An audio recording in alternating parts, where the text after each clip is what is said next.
fall, I had an incredible opportunity to go on Knox's study abroad program to Buenos Aires.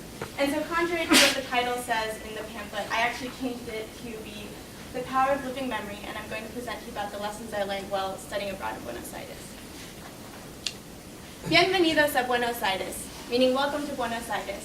Before going to Buenos Aires, I was so completely caught up in the excitement of adventure, of going to a new place and meeting new people and speaking Spanish every day, that I really had not given myself the time to reflect upon what historical context I would be stepping onto. And when I arrived, I recognized that this was an incredible city, and I learned that it had so much to offer. But just as quickly, I learned that Argentina had been stricken with an incredibly dark past.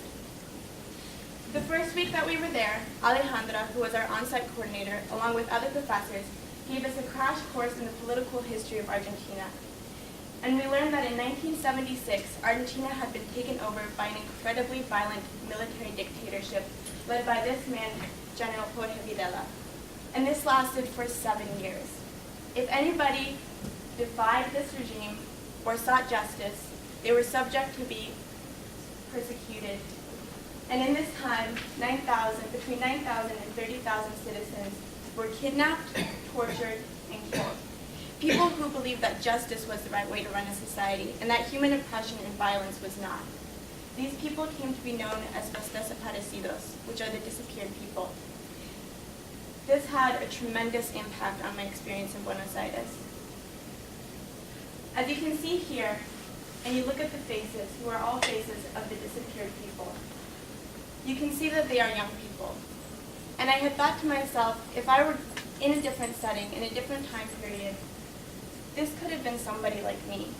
And this could have been somebody like my brother, or your cousin, or your sister, or somebody who you love tremendously. So through our time, our professors and Alejandra constantly encouraged to look beneath the surface of Argentina to understand its history, to recognize why it was the city it was today, and how it had become to be what it was.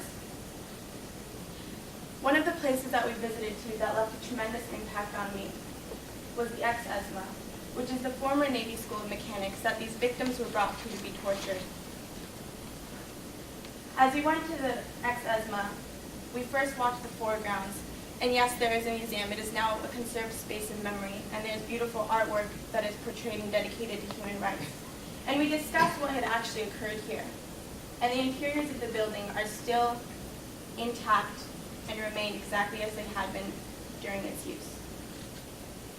As I walked through this room, which is one of the torture sites that the victims were brought to, it was incredibly dark and it was cold.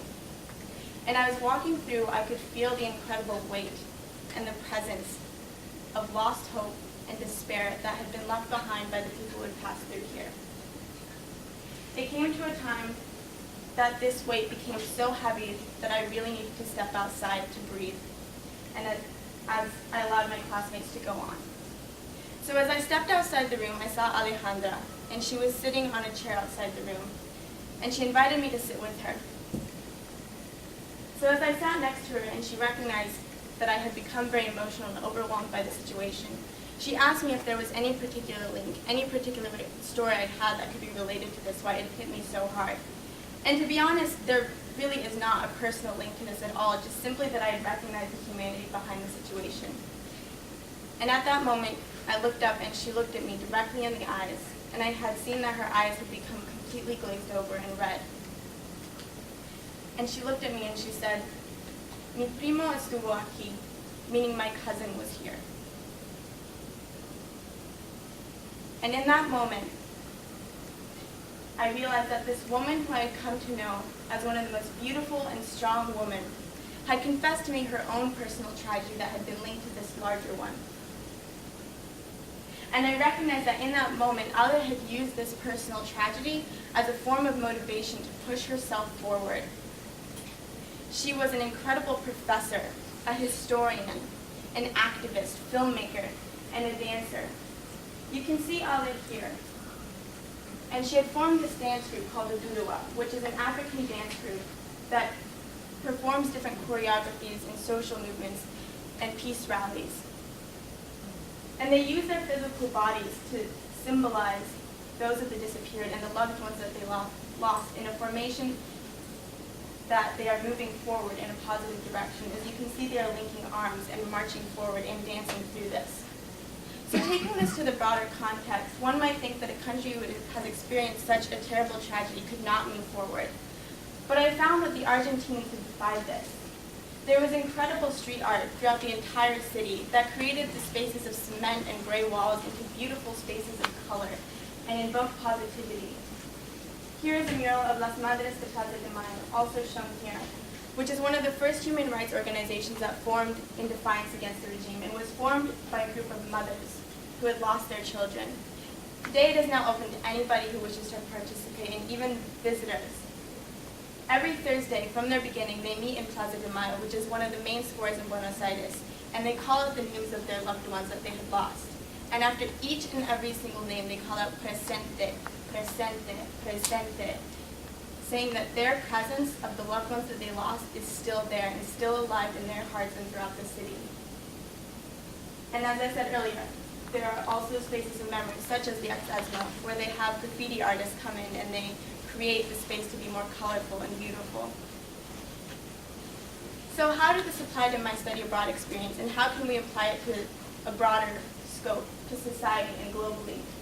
First of all, I learned that there's power in presence, and that presence is something that goes beyond life, and it goes beyond death. And I want to challenge each one of us to think about what presence we bring when we step into a new situation, or we meet somebody new, or travel to a different place, because it does leave an impact even after you are gone. 2, to remember empathy. The tragedy that occurred in Argentina is on an incredibly large scale, but it has created this incredible collective memory that has formed the society into a form of unity that breaks down the barriers of political beliefs, religious beliefs, and even socioeconomic status.